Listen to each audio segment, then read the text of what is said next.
PTI को बहुत समझाया मगर समझ ना आया। रहनुमा नून लीग साद रफीक ने बड़ा बयान दिया। कहा कि मुल्क में असम्बलियां रिमोट कंट्रोल से चलाई जाती हैं।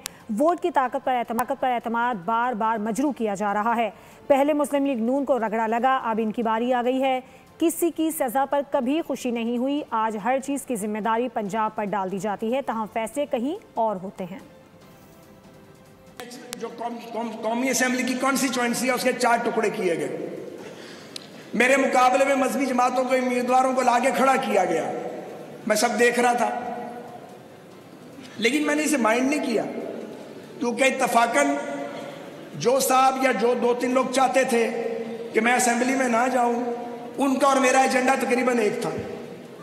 वो भी चाहते थे कि मैं कौमी असेंबली में ना जाऊं, और मेरी भी दिलचस्पी पहले वाली नहीं थी। मैं असेंबलियों का हाल देख चुका था। 3 बार सूबाई असेंबली और 4 बार कौमी असेंबली में जाने के बाद मुझे समझ आ गई थी कि असेंबलियां तो रिमोट कंट्रोल से चलाई जाती हैं। जब आप असेंबली को रिमोट कंट्रोल से चलाएंगे, वो असेंबली क्या रिजल्ट देगी? वो निशिस्तन गुफ्तन बर्खास्तन रह जाएगी। सब्सक्राइब करें और बेल दबाएं ताकि कोई खबर रह न जाए।